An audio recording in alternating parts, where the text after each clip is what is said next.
우리 시간 다 함께 일어나셔서 하나님 말씀 함께 읽도록 하겠습니다. 오늘 요한일서 마지막 강해입니다. 요한일서 5장 13절에서 21절까지 말씀, 제가 한 절 여러분 한 절 교독해서 읽도록 하겠습니다.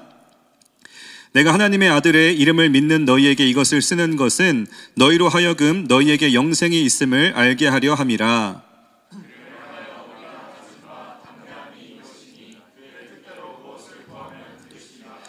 우리가 무엇이든지 구하는 바를 들으시는 줄을 안즉 우리가 그에게 구한 그것을 얻은 줄을 또한 아느니라.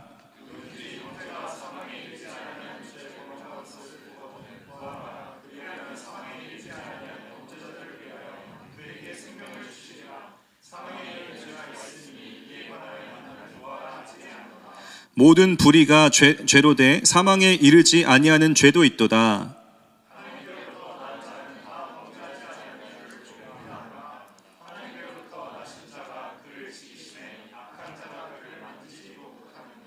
또 아는 것은 우리는 하나님께 속하고 온 세상은 악한 자 안에 처한 것이며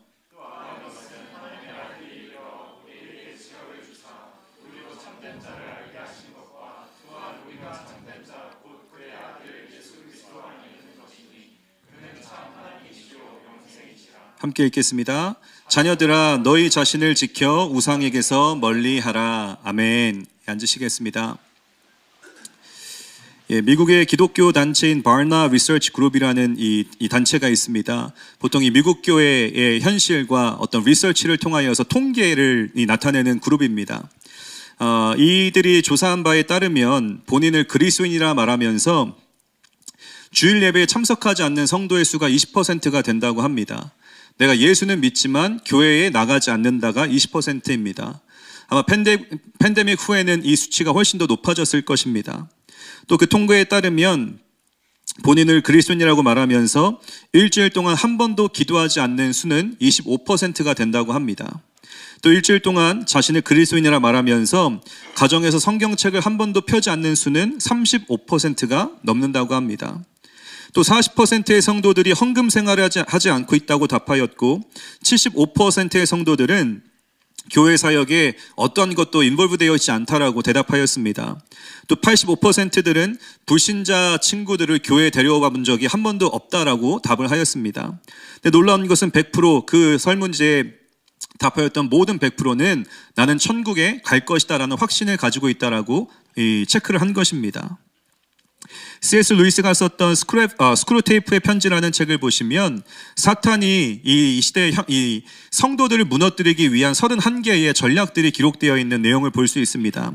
다 나눌 수는 없지만 몇 가지만 좀 읽어드리면 이런 내용입니다. 사람들이 논증하면 진리를 찾아가게 되니까 논증하지 못하게 해라. 이성을 갖지 못하게 하고 생각하지 못하게 해라. 실망감을 사용해라. 사소한 갈등을 유발해라. 기도는 하되 건강하지 못한 기도를 시켜라. 죽음에 대한 공포를 유발하라. 교회를 평가하고 분열시키게 하라. 그리고 그리스도인의 영적인 교만을 자극하여서 착각에 빠지게 하라. 그 외에도 많은 전략들이 있지만 저는 이 책을 읽으면서 이 착각이라는 단어가 가슴에 와닿았습니다. 사탄은 우리가 신앙생활을 잘 하고 있는 것처럼 착각에 빠지게 하는 경우들이 있다는 것입니다. 내가 하나님과의 바른 관계, 이 교회에서만의 관계가 아니라 삶 속에서의 관계가 없음에도 불구하고 내가 좋은 교회를 다니면 또 큰 교회를 다니면 또 내가 그냥 설교 말씀을 들으면 마치 구원받은 것처럼 착각에 빠지게 한다는 것이죠. 여러분 제가 재차 강조하지만 교회 다니는 게 구원받은 것은 아닙니다. 이 말씀이 불편하게 들릴 수도 있지만 제가 재차 강조하는 이유는 이게 제 말이 아니라 예수님의 말씀이기 때문입니다. 마태복음 7장 21절 말씀을 보시면 예수님이 이렇게 말씀하신 내용이 있습니다. 우리 한 목소리로 함께 읽겠습니다. 시작.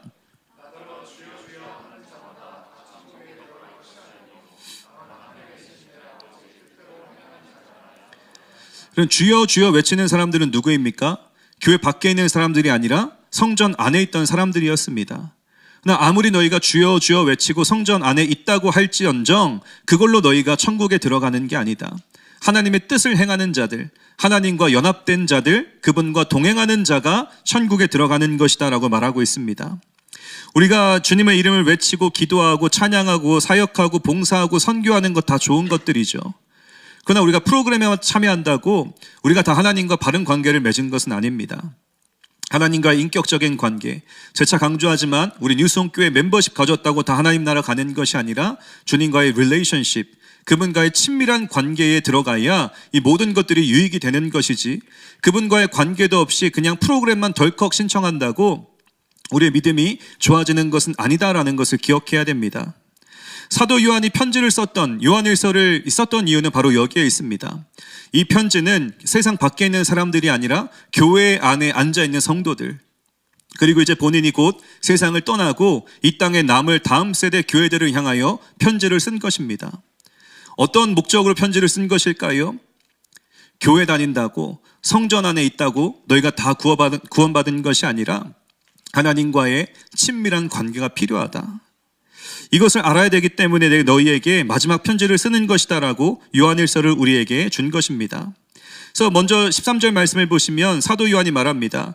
나는 너희로 하여금 알게 하려 함이라. 내가 다음 세대에게, 우리에게 꼭 해주고 싶은 말이 있다는 것입니다. 사도 요한이 다음 세대를 향하여 해주고 싶었던 이야기는 제가 3포인트로 하나하나 다 설명을 드리겠고요. 오늘 이 요한일서를 마치면서 이 마지막 5장 말씀에는 굉장히 논란이 되는 구절이 하나 있습니다. 이걸 먼저 제가 설명을 드리고 사도 요한이 다음 세대 교회들을 향해, 우리를 향해 주고자 했던 메시지는 무엇인지 그 후에 좀 나누었으면 좋겠습니다. 논란의 구절은 16절입니다. 사도 요한은 죄의 종류들을 설명하면서 이런 이야기를 합니다. 사망에 이르지 않는 죄가 있고 사망에 이르는 죄가 있다. 쉽게 말하면 용서받을 수 있는 죄가 있고 용서받지 못하는 죄가 있다라고 말하고 있습니다. 이걸 우리가 잘못 해석하면요, 성경 전체가 다 큰 오류에 빠지게 됩니다. 우리는 복음을 믿는 사람들이지 않습니까? 복음. 여러분 복음 들어보셨죠? 예수님이 우리를 사랑하셔서 이 땅에 오셨고 십자가에 달려 죽으심으로 우리의 모든 죄를 사하셨습니다. 그리고 3일 만에 부활하심으로 하늘로 승천하시고 우리에게 복음이 되어주셨습니다. 누구든지 예수님을 믿으면 구원받을 수 있고, 이제는 유대인들만, 성전 안에 있는 사람들만 아니라 이방인들도, 우리 같은 이 소외된 자들도 다 누구든지 예수님만 믿으면 구원받을 수 있고, 가장 큰 복음의 능력은 무엇인가? 죄의 문제를 해결받을 수 있습니다. 그런데 오늘 16절 말씀은 용서받을 수 있는 죄가 있고 용서받지 못하는 죄가 있다라고 기록하고 있는 것입니다. 사도 요한이 이단들을 상대하다 보니까 본인도 이단 사상에 빠지게 된 것일까요? 지금 이 사도 요한이 말하고 있는 사망에 이르는 죄, 용서받지 못하는 죄의 이 구체적인 내용은 배교입니다. 배교. 가룟 유다라는 인물을 아시죠? 예수님의 제자였습니다. 예수님의 말씀을 듣고 활동하였습니다. 결정적인 순간에 예수님을 선택하지 않고 자신의 야망과 욕망과 죄악을 선택하여서 등을 돌리고 배신하였던, 복음이 아닌 세상을 향해 등을 돌렸던 자가 바로 가룟 유다였습니다. 사도 요한이 지금 용서받지 못하는 죄로 이야기하고 있는 것은 배교를 이야기하는 것입니다. 이 말씀을 우리가 잘못 해석하면 이 세상에는 구원받지 못하는, 이 용서받지 못하는 죄가 있구나라고 잘못 해석될 수 있습니다.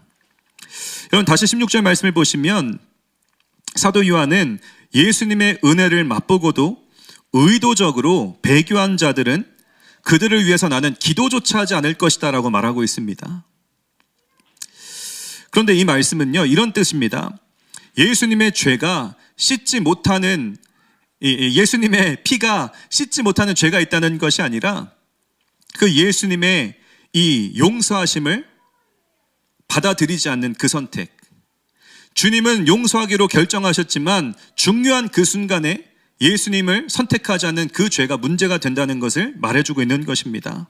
다시 정리합니다. 오늘 본문 말씀은 용서받지 못하는 죄가 있다 말하는 것이 아니라 예수의 보혈은 모든 죄를 용서할 수 있지만 그 중요한 선택의 순간에 하나님의 용서하심을 바라보지 않는 자, 그 하나님의 용서하심을 거절하는 자는 어찌할 바가 도리가 없다는 것을 말해주고 있는 것입니다. 사도 요한은 그렇게 의도적으로 주님을 선택하지 않는 자들을 위하여 나는 기도조차 하지 않을 것이다 라고 강력하게 메시지하고 있습니다. 저는 이렇게 들립니다. 제가 만약 저희 아이들이 말을 잘 듣긴 합니다. 그래서 이게 비유가 되진 않을 수도 있긴 한데, 만약 우리 아이들이 제 말을 듣지 않으면 자, 이렇게 말할 수 있겠죠. 당장 집에서 나가라고 말할 수 있겠죠. 근데 제 의도는 무엇입니까? 아이가 짐을 싸고 집 밖에 나가는 게 제 의도일까요? 강력한 메시지를 통하여서 제발 나가지 말고 정신 차려라라는 것이 아버지의 마음이지 않습니까? 사도 요한이 이렇게 강력하게까지 말하고 있는 까닭은 다음 세대 교회들이요, 너희는 절대로 중요한 순간에 예수님이 아닌 다른 것 선택하지 말고 반드시 예수님을 선택해야 된다. 가룟 유다처럼 배신 때리고 등 돌리는 자들이 아니라, 마치 용서받지 못할 죄를 선택하는 자들이 아니라 중요한 순간에 예수님 바라보고 그분을 선택하길 바란다라는 심정으로 이 편지를 다음 세대 성도들을 향해 쓴 것입니다. 배교는 믿음 없는 사람들이 하는 죄가 아닙니다. 우리처럼 교회 안에 있는 사람들, 복음을 들은 사람들, 예수님의 은혜를 맛보고도 중요한 순간에 그분을 선택하지 않는 죄가 누가 범하는 죄인가? 우리같이 복음을 들은 사람들이 범할 수 있는 죄다라는 것을 경각심으로 가르쳐주고 있는 것입니다. 이 말씀을 오해하여서 예수님의 보혈이 씻지 못하는 죄가 있구나라고 받아들이는 것이 아니라, 강력한 메시지를 통하여서 주님, 절대로 뒤돌아서고 싶지 않습니다. 나는 항상 예수님 편에 서고 싶습니다라는 간절함으로 이 마음을 받을 수 있는 저희가 되어야 할 줄 믿습니다. 이런 말씀을 듣다 보면요, 때로는 이런 불안함이 찾아올 수 있습니다.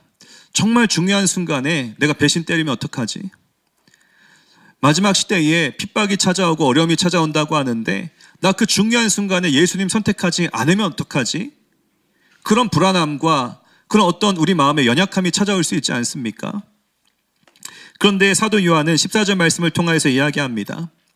너희는 담대함을 가져라. 불안해할 것이 아니라, 배교할 것에 대하여 걱정 근심하는 것이 아니라 담대함을 가져라. 왜냐하면 지금 이 말씀이 들리는 사람들은 이미 하나님의 은혜를 받고 있는 사람들입니다. 이 말씀이 깨우쳐지고 있다면 이미 하나님께서 우리를 선택하셨고 우리를 은혜로 인도하시고 계시다는 것을 믿어야 됩니다. 불안해하고 두려워하는 것은 하나님의 마음이 아닙니다.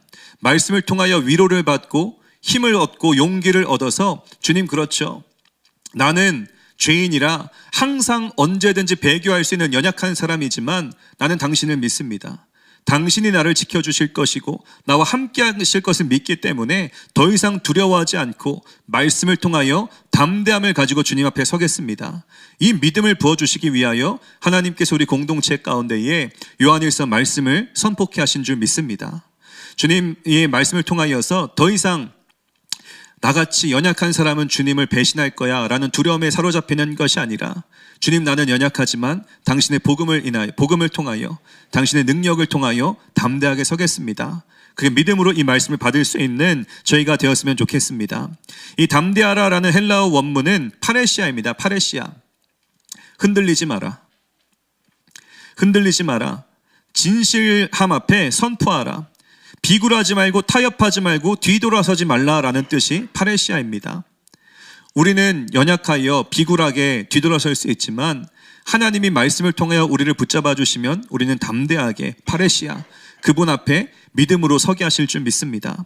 이 요한일서 강해를 마치면서 성령 하나님께서 우리 안에 두려움을 다 제거하시고 담대함을 부어주시고, 주님, 내가 바로 이 말씀을 성취할 세대이고 하나님 말씀에 순종할 청년들인 줄 믿습니다라고 믿음으로 나아가는 저와 여러분 되시길 주님의 이름으로 간절히 축원드립니다. 오늘 주어진 본문 말씀을 통하여서 우리가 담대하게 살아갈 수 있는 이유는 무엇인지 세 가지 은혜 함께 나누고 결단하고 기도하는 시간 갖도록 하겠습니다. 첫 번째로 우리가 담대할 수 있는 이유는 이미 우리에게 영생을 주셨기 때문입니다. 이미 우리에게 영원한 생명이 부어졌기 때문에 여러분 걱정하지 마십시오. 주님이 우리를 축복하셨습니다. 근거는 13절 말씀입니다. 우리 한 목소리로 13절 읽겠습니다. 시작.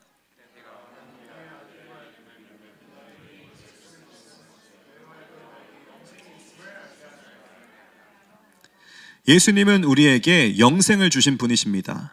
영생이라는 것은 영원한 생명을 주셨다는 것이죠. 내가 진짜 하나님께 구원받았는지 아닌지 분간할 수 있는 비결은 내가 하루하루를 영생으로 살고 있는지 아닌지를 보면 내가 구원받았는지 아닌지를 알 수 있는 것입니다. 요한일서의 이 저자와 요한복음의 저자는 같은 사도 요한입니다. 사도 요한이 복음의 핵심 메시지로 우리에게 주었던 구절은 3장 16절입니다. 하나님이 세상을 이처럼 사랑하사 독생자를 주셨으니 누구든지 그분을 믿으면 우리에게 무엇을 주신다 하였습니까? 영생을 주신다 하였습니다. 영생. 여러분 영생을 받으셨습니까? 곤란합니다. 이러면 우리는 영생을 받았습니다. 근데 그 영생이 무엇입니까? 그냥 죽지 않고 영원토록 사는 시간적 개념입니까? 요한복음 17장 말씀을 보시면 사도 요한은 영생을 이렇게 설명합니다. 이 요한복음 17장 3절 말씀 한번 우리 띄워주시고 우리 영생이 무엇인지 함께 읽겠습니다. 시작.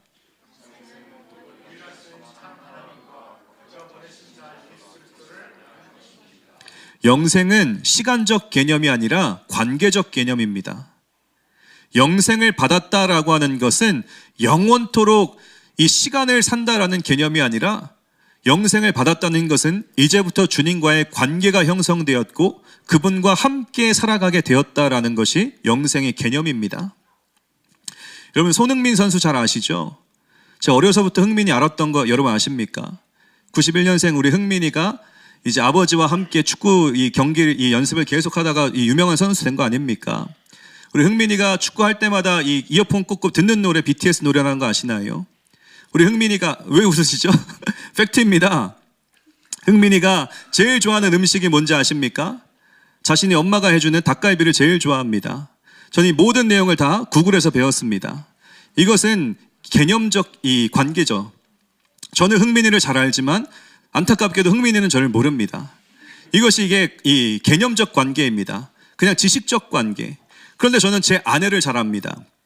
왜냐하면 오랫동안 함께 살았고 함께 밥을 먹고 함께 같은 길을 걷고 함께 자고 함께 일어나고 모든 걸 함께 하기 때문에 저는 아내를 잘 압니다. 흥민이도 잘 알고 우리 아내도 잘 알지만 흥민이와의 관계는 지식적 관계. 근데 아내와의 관계는 무엇입니까? 체험적 관계. 영생은 이것입니다. 항상 주님을 함께하고 그분을 관계적으로 알아가고 날마다 그분과 동행하며 살아가는 것이 영생을 얻었다는 의미입니다. 영생을 얻었다, 우리가 구원받았다라는 것은 나중에 죽어서 천국에 들어가는 미래적 개념이 아닙니다. 지금서부터 예수님을 내 인생의 구원자로 영접하면 주님이 내 인생에 들어오시고 그분과 함께 더불어 살아가게 되는 것이 영생의 축복을 누리게 되었다는 의미입니다. 다시 한번 질문합니다. 여러분은 영생을 살고 계십니까?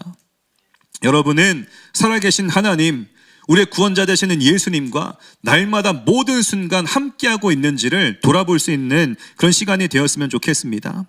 그 영생을 얻었다면 두려움이 사라집니다. 왜냐하면 예수님께서 죽음의 문제를 해결하셨기 때문입니다. 청년의 때에 우리 인생을 가장 두렵게 하는 것들은 무엇입니까? 우리 청년들이 두려워하는 것들은 실패, 외로움, 빈곤, 관계의 갈등, 거절감, 그 모든 인생이 다 두려워하는 것은 죽음입니다. 이러한 것들이 두렵기 때문에 우리 인생이 불행해지고 담대하게 살아갈 수 없을 때가 있습니다. 최대의 문제, 인생 최대의 사건, 죽음을 예수님이 해결하셨습니다. 그분이 우리와 함께하면 우리는 영생을 얻게 되었고 죽음의 문제조차 해결하게 되었기 때문에 담대하게 살아갈 수 있는 것입니다. 다시 한번 도전합니다. 예수님과 동행하는 영생의 삶을 사는 저와 여러분 되시길 주님의 이름으로 간절히 축원드립니다.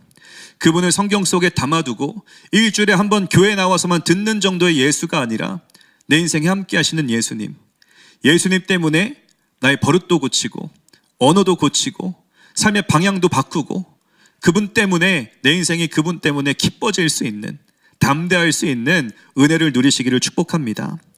두 번째로 우리가 담대할 수 있는 이유는 기도의 응답을 받기 때문입니다. 우리가 이제 그리스도인이 되었다라고 하는 것은 최고의 능력, 기도하면 응답받는 능력을 얻게 되었기 때문에 두려워할 필요가 없습니다. 14절 말씀에 근거가 있습니다. 우리 14절 함께 읽겠습니다. 시작.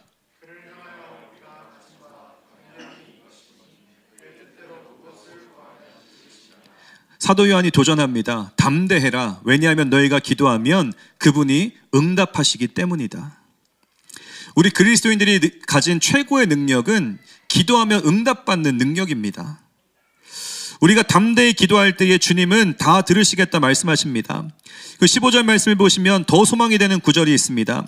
우리가 기도하면 이미 그것을 얻은 것으로 여기라 라고 말씀합니다.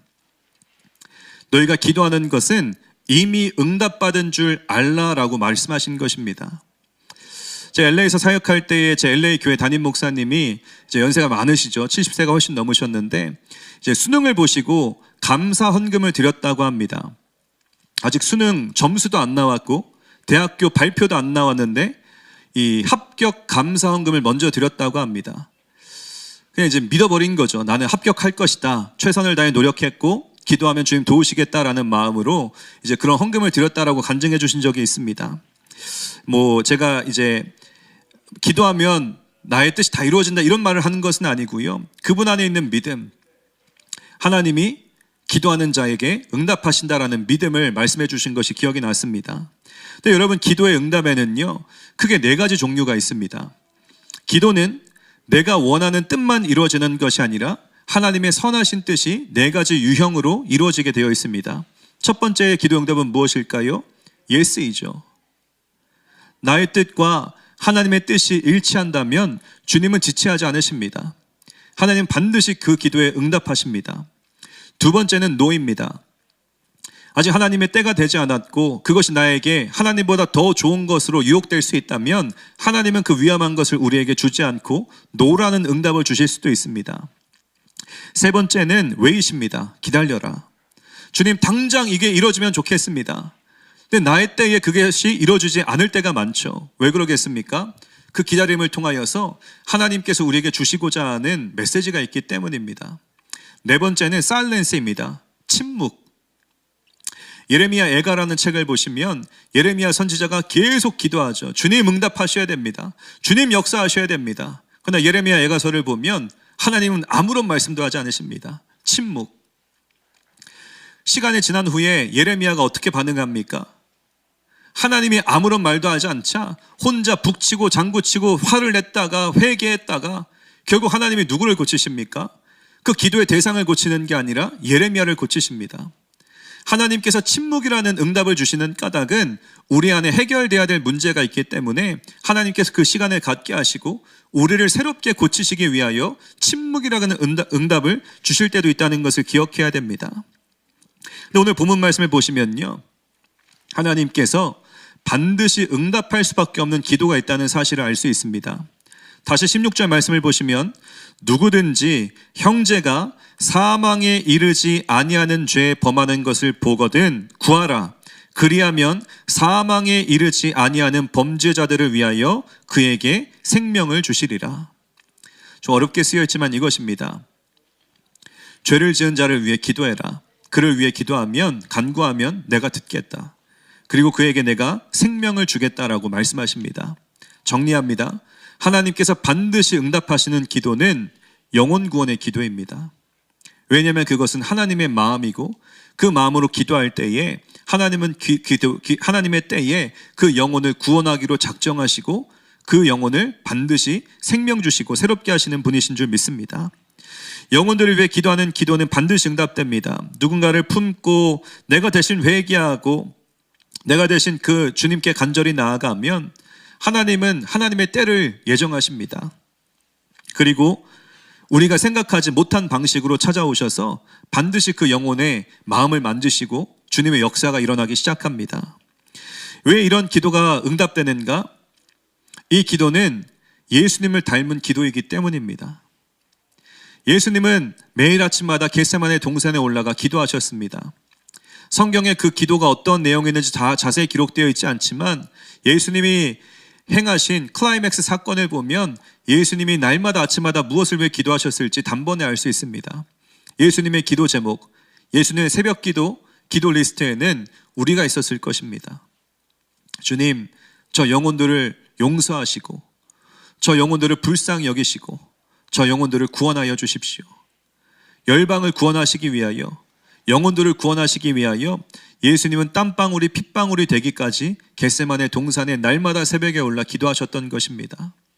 그 기도는 이루어졌고 십자가 사건을 통하여 모든 열방이 구원받을 수 있는 구원의 문이 활짝 열리게 되었습니다.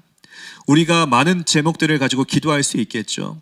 그 중에 예수님을 가장 닮은 기도, 그리고 주님의 때에 반드시 응답받을 기도는 영혼들을 품고 기도하는 기도입니다. 오늘 목장 모임을 가지실 때에 내가 한 영혼 품고 기도할 수 있다면 누구를 품어야 될지, 정말 감사한 것은 많은 청년들이 이번 선교에 동참해 주셨습니다. 이것은 예수님을 닮은 여러분의 헌신입니다. 나와 상관도 없고 사실 품어줄 이유도 없고 내가 찾아갈 이유도 없지만 내 시간을 드리고 재정을 드리고 나의 눈물과 기도를 들여서 그 영혼들을 가슴에 품는 그 선교는 예수님을 닮은 행동입니다. 주님께서는 반드시 여러분의 헌신을 통하여 저 가나 땅에 프레스노와 알라스카와 저 캠퍼스 세대를 향하여 구원의 문을 여시고 우리 기도를 통하여 놀라운 역사를 이루실 줄 믿습니다. 기도하시되 영혼 구원을 위하여 민족과 나라와 열방을 품고 기도하는 저와 여러분 되시기를 축복합니다. 마지막 세 번째로 우리가 담대할 수 있는 이유는 우리에게 예수님을 주셨기 때문입니다. 자, 이 세 번째 포인트를 뭐라고 이제 표현할까라고 고민을 하다가 그냥 고유명사 그대로 우리는 예수님을 얻었기 때문에 담대할 수 있는 것입니다. 마지막 20절 말씀 우리 함께 읽도록 하겠습니다. 20절 시작.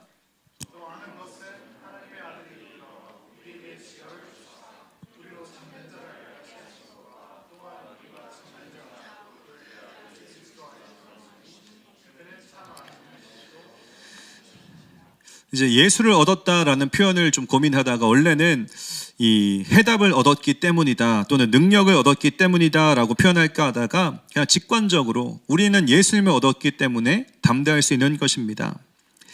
예수님은 우리 인생의 해답이 되시기도 하고 능력이 되시기도 합니다. 왜냐하면 그분의 이름 자체에 권세가 있고 그분을 얻은 자의 인생은 주님이 놀라운 역사를 이루시기 때문입니다. 그 예수님을 대체할 수 있는 것은 아무것도 없습니다. 이 세상에서 가장 아름답고 영광스럽고 위대하고 놀랍고 사랑스럽고 우리를 감동케 하고 헌신케 하고 변화시키고 거룩하게 하고 그럴 수 있는 분 예수님밖에 없습니다.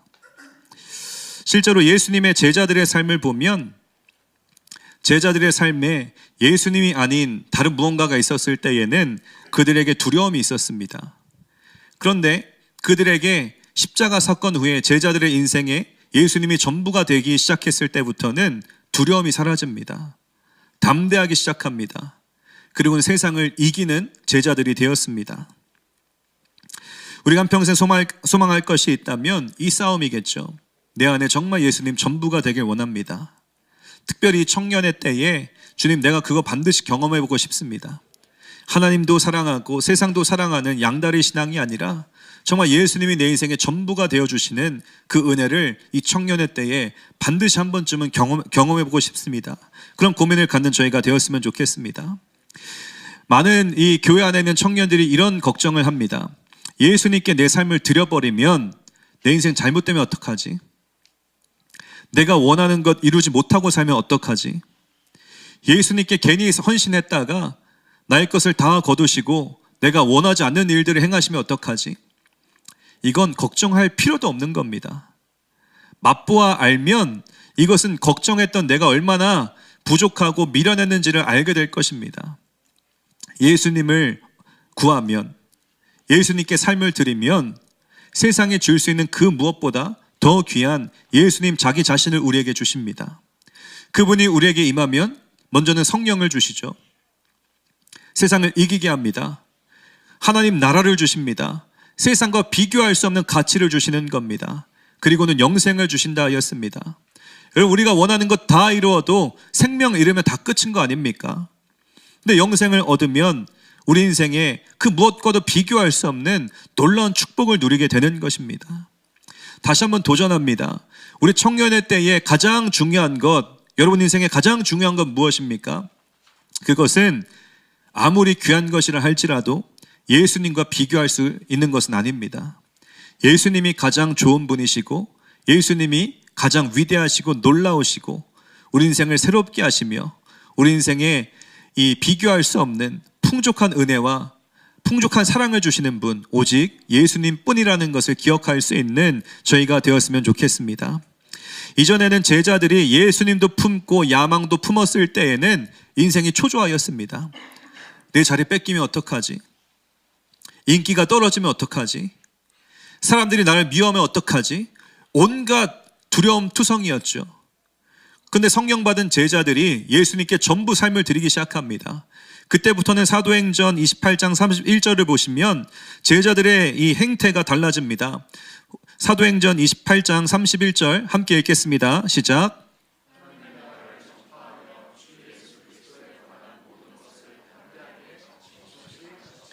누가 담대하게 거침없이 살아갈 수 있습니까? 예수님께 삶을 드린 자들, 예수님의 인생의 전부가 된 자들, 그들이 세상을 이기고 하나님 나라 복음을 땅끝까지 증거하며 영원한 그 주님의 축복을 누릴 수 있는 영예를 누리게 된 것입니다. 저희는 이 예배를 통하여서 많은 것들을 여러분께 드릴 수 있습니다. 어떤 기분 좋은 이야기들, 여러분을 만족해하는 위로들을 줄 수 있지만 이것보다 더 중요한 것은 이 예배를 통하여 예수님을 얻어가십시오.